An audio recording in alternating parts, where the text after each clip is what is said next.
Hello friends, നമുക്ക് ഇന്ന് ഒരു റിബൺ വർക്കാണ് ചെയ്യാൻ പോകുന്നത്. പലരും എന്നോട് ചോദിച്ചിട്ടുണ്ട് റിബൺ വർക്ക് ചെയ്യുന്നത് എങ്ങനെയാണെന്ന് വെച്ചാൽ ചെയ്യാൻ ആഗ്രഹമുണ്ട്, ചെയ്യാൻ അറിയില്ല എന്ന് കാണിച്ചു തരുമെന്ന്.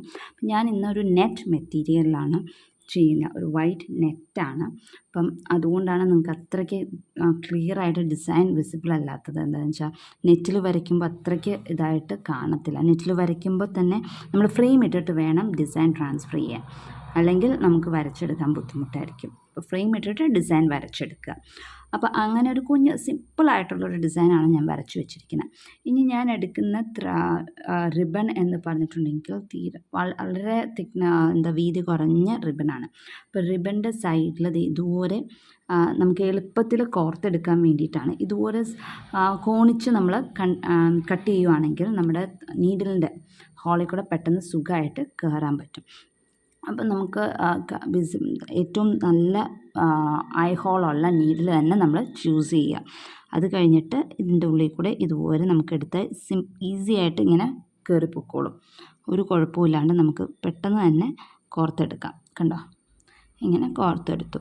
അത് കഴിഞ്ഞിട്ട് നമുക്ക് എന്തോരം നീളമാണ് ത്രെഡ് ഈ റിബൺ വേണ്ടതെന്ന് വെച്ചാൽ അത്ര നീളത്തിൽ നമ്മളിത് കട്ട് ചെയ്യണം. കട്ട് ചെയ്തതിന് ശേഷം ഇതിൻ്റെ അകത്ത് വേണമെങ്കിൽ നോട്ടിടാം. അങ്ങനെ വേണമെങ്കിൽ ഇതുപോലെ ഇങ്ങനെ ലൂപ്പ് ഉണ്ടാക്കിയിട്ട് അങ്ങനെ കെട്ടിടാം. അതല്ല എന്നുണ്ടെങ്കിൽ ഇത് തന്നെ ഇങ്ങനെ ഒന്ന് മടക്കി വെച്ചിട്ട് നമ്മൾ എടുത്തിരിക്കുന്ന ഈ നീഡിൽ ഇതിൻ്റെ ഇടയിൽ കൂടെ ഇങ്ങനെ ഒന്ന് കയറ്റിയാൽ മതി. അപ്പോൾ അവിടെ ആ നോട്ട് വന്നോളൂ.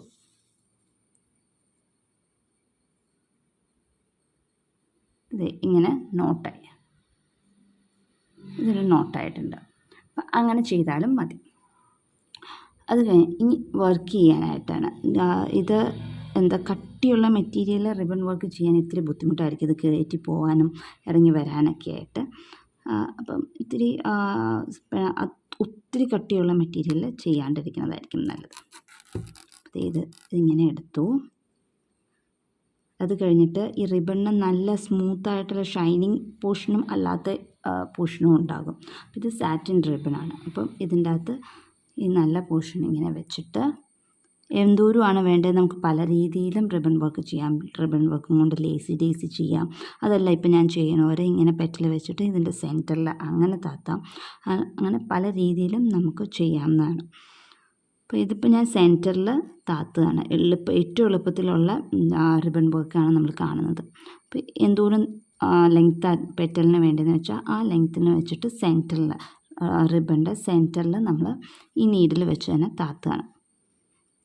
അപ്പോൾ ഇതിങ്ങനെ റിബൺ ഇത് ചീത്തയാവാണ്ടിരിക്കാൻ വേണ്ടി ഇങ്ങനെ ഒന്ന് കൈ പിടിച്ചു കൊടുത്താൽ നേരെ തന്നെ വന്നോളൂ. എന്നിട്ട് ഒത്തിരി വലിക്കണ്ട. ഇപ്പോൾ ഇത്രയും ഈ ഒരു ബെൻഡിങ്ങിൽ ചെയ്ത് വെച്ചാൽ മതി. ഇങ്ങനെ ഒന്ന് ടിപ്പ് ഒന്ന് ബെൻഡായിട്ട് ഇങ്ങനെ ഇരിക്കും എല്ലാ പെറ്റലിൻ്റെ. പിന്നെ വീണ്ടും അടുത്ത പെറ്റൽ നമ്മളിതുപോലെ ചെയ്യാണ്. അപ്പോൾ ഈ റിബൺ വർക്ക് കഴിഞ്ഞിട്ട് അവസാനം ടൈ ചെയ്യുന്നത് എങ്ങനെയാണെന്നൊക്കെ പലരും ചോദിച്ചിട്ടുണ്ട്. ഇത് നമുക്ക് ഇന്നത്തെ വീഡിയോയിൽ അതും കാണാം, എങ്ങനെയാണ് റിബൺ വർക്ക് ചെയ്ത് കഴിഞ്ഞിട്ട് ടൈ ചെയ്യണമെന്ന്.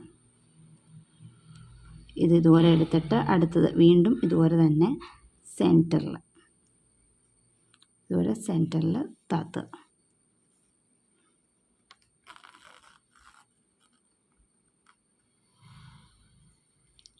കണ്ടോ, നല്ലൊരു ഭംഗിയിൽ നമുക്ക് പെറ്റൽസിൻ്റെ അറ്റത്തൊരു കുഞ്ഞ് ബെൻഡിങ്ങൊക്കെ ആയിട്ട് നല്ല ഭംഗിയിൽ കിട്ടുന്നുണ്ട്. അപ്പോൾ ഒത്തിരി സ്പീഡിൽ ചെയ്യണ്ട, പയ്യെ ചെയ്താൽ മതി. റിബൺ ആയതുകൊണ്ട് തന്നെ ആ ഒരു പിരിഞ്ഞൊക്കെ പോയി കഴിഞ്ഞിട്ടുണ്ടെങ്കിൽ കാണാൻ ഭംഗിയുണ്ടാവില്ല. അപ്പോൾ ഇതിൻ്റെ നല്ല പോർഷൻ എപ്പോഴും റിബണിൻ്റെ നല്ല പോർഷൻ എടുത്തിട്ട് വേണം ചെയ്യാനായിട്ട് കേട്ടോ. അപ്പോൾ ഇത് സ്മൂത്ത് ഫിനിഷിൻ്റെ 2 ഫിനിഷിംഗ് ഉണ്ടെന്ന് പറഞ്ഞു. അപ്പോൾ ആ സ്മൂത്ത് ഫിനിഷിംഗ് ഉള്ള സൈഡ് വെച്ചിട്ട് വേണം ചെയ്യാൻ. അപ്പോൾ ഇതുപോലെ ബാക്കിയത്തെ പെറ്റൽസൊക്കെ നമുക്ക് ചെയ്തെടുക്കാം. അപ്പോൾ നമ്മുടെ അവസാനത്തെ പെറ്റലാണ് നമ്മൾ തയ്ക്കുന്നത്. നമ്മൾ ഇതുപോലെ താത്തിയെടുത്തു. ത്രെഡ് രണ്ടും കൂടെ ഇതാവാണ്ട് ഒന്ന് പയ്യെ വലിച്ചെടുക്കുക കേട്ടോ.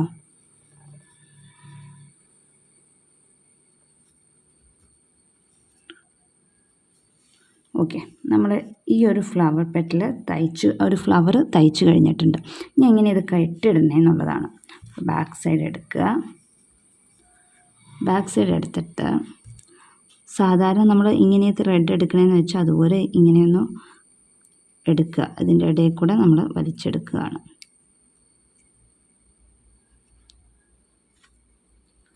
അതുപോലെ വലിച്ചെടുത്തിട്ട് ഒന്നോടെ ഇതിൻ്റെ ഇടയിൽ കൂടെയൊക്കെ ഒന്ന് വലിച്ചെടുക്കുക. ഏതെങ്കിലും ഒരു ത്രെഡിൻ്റെ ഇടയിൽ കൂടെ ഒന്ന് ഉടക്കി വെക്കാനാണ് നമ്മൾ ചെയ്യുന്നത്. സാധാരണ ഇങ്ങനെയാണ് നമ്മൾ നോട്ട് ഇടുന്നത് നൂലാണെങ്കിൽ. ഇത് ഇങ്ങനെ എടുത്തിട്ട് ഞാൻ ഒന്നോടെ ഒന്ന് എടുക്കുകയാണ് ഇതിൻ്റെ ഇടയിൽ കൂടെ.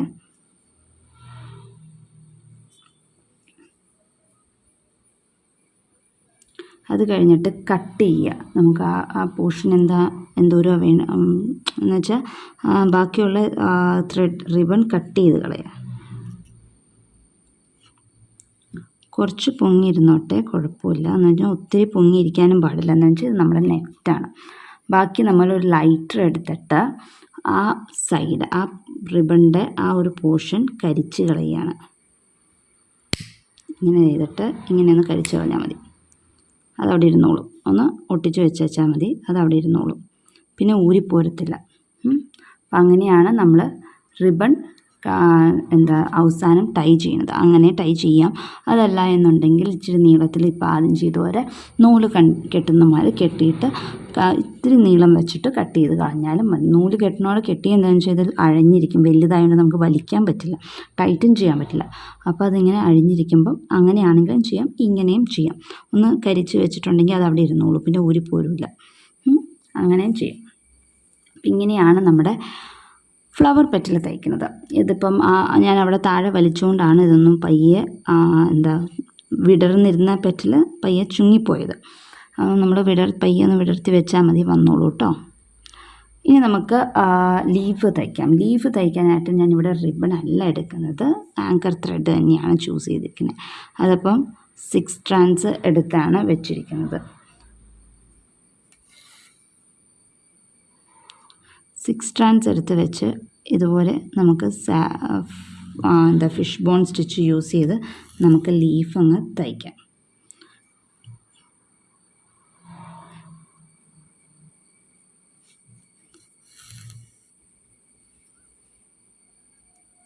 അടുപ്പിച്ചടുപ്പിച്ച് തന്നെ തിക്കായിട്ട് നമ്മൾ ലീഫ് തയ്ക്കുകയാണ്.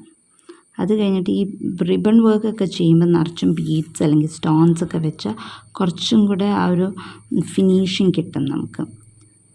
ഇതിൻ്റെ ഇടയിൽ ട്യൂബ്സോ സ്റ്റോൺസോ ഒക്കെ വെച്ചിട്ടുണ്ടെങ്കിൽ നല്ല ഭംഗിയുണ്ടാവും. ഇതുപോലെ ഫിഷ് ബോൺ വെച്ചിട്ടാണ് നമ്മൾ ലീഫ് തയ്ക്കുന്നത്. ബാക്ക് സ്റ്റിച്ച് ഇങ്ങനെ എടുത്തിട്ട് മുന്നോട്ട് കൊണ്ടുപോകുന്നു. അത് കഴിഞ്ഞിട്ട് ബാക്കിൽ ഈ സെയിം ഹോളിൽ വന്നിട്ട് അങ്ങനെയാണ് നമ്മൾ പോകുന്നത്.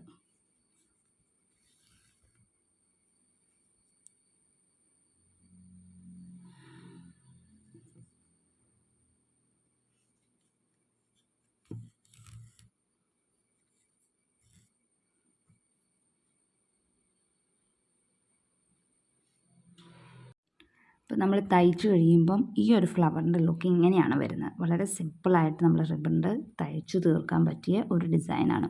എന്നുവെച്ചാൽ പ്രത്യേകിച്ച് ഡിസൈൻ വരയ്ക്കേണ്ട ആവശ്യമില്ല. നമുക്ക് ഫ്രീ ഹാൻഡ് ആണെങ്കിലും വരച്ചെടുക്കാം. അതിന് പ്രിൻ്റ് ഔട്ട് എടുക്കേണ്ട ആവശ്യമൊന്നുമില്ല. റിബൺ വർക്കിന് കുറച്ച് സർക്കിൾസ് വരച്ച് കുറച്ച് തണ്ടും അവിടെ ഇതൊക്കെ ചെയ്താൽ പെട്ടെന്ന് തന്നെ നമുക്ക് തയ്ച്ച് തീർക്കാം, പെട്ടെന്ന് തന്നെ റെഡിയാക്കാം ഒരു സാരിക്ക്. പിന്നെ ആ റിബണുമായിട്ട് യൂസ് ചെയ്യുമ്പോൾ ഒരിത്തിരി കെയർഫുള്ളായിരിക്കണം, അല്ലെങ്കിൽ അത് നൂല് പോലെ കെട്ടുകൂടില്ല. പക്ഷെ അത് ചെയ്യാനായിട്ടൊരു കൈവഴക്കം വേണം, അതേ ഉള്ളൂ. പിന്നെ ഇനിയിപ്പോൾ ഇതിനെ ഡെക്കറേറ്റ് ചെയ്യണമെങ്കിൽ സെൻറ്ററിൽ നമുക്ക് ബീഡ് വെക്കാം, അല്ലെങ്കിൽ ക്രിസ്റ്റൽ വെക്കാം. അങ്ങനെ പല പല ഓപ്ഷൻസ് ഉണ്ട്. അപ്പോൾ വളരെ സിമ്പിളായിട്ട് നമുക്ക് ഡിസൈൻ ചെയ്തെടുക്കുന്ന ഒരു പ്രത്യേക ലുക്കാണ്. ആ സാറ്റിൻ റിബണിൻ്റെ ആ ഗ്ലേസിങ് എഫക്റ്റും കൂടെ വരുമ്പം നമ്മുടെ സാരി ആയാലും ചുരിദാർ ആയാലും അതിനൊരു ഷൈനിങ് എഫക്റ്റ് വരുമ്പോൾ ഒരു പാർട്ടി വെയർ ആക്കി നമുക്ക് പെട്ടെന്ന് തന്നെ മാറ്റാം. ഇതുപോലത്തെ കുറച്ചും കൂടെ വലിയ ഫ്ലവേഴ്സൊക്കെ തയ്ച്ച് ചെസ്റ്റ് പോർഷനിലൊക്കെ ആണെങ്കിൽ, ചുരിദാറിൻ്റെ ആണെങ്കിലും സാരിയുടെ ആണെങ്കിലും ഹെവി ആയിട്ട് അവിടെ ഒരു വർക്ക് ചെയ്താൽ നല്ല ഭംഗിയായിരിക്കും. അപ്പോൾ എല്ലാവർക്കും ഈ ഒരു റിബണിൻ്റെ സ്റ്റാർട്ടിങ് നോട്ടും എൻഡിങ് നോട്ടും എങ്ങനെ ഇടേണ്ടതെന്ന് മനസ്സിലായെന്ന് വിശ്വസിക്കണം. അപ്പോൾ അടുത്ത ദിവസം മറ്റൊരു വീഡിയോ ആയിട്ട് കാണാം. അൻടിൽ ദെൻ ബൈ.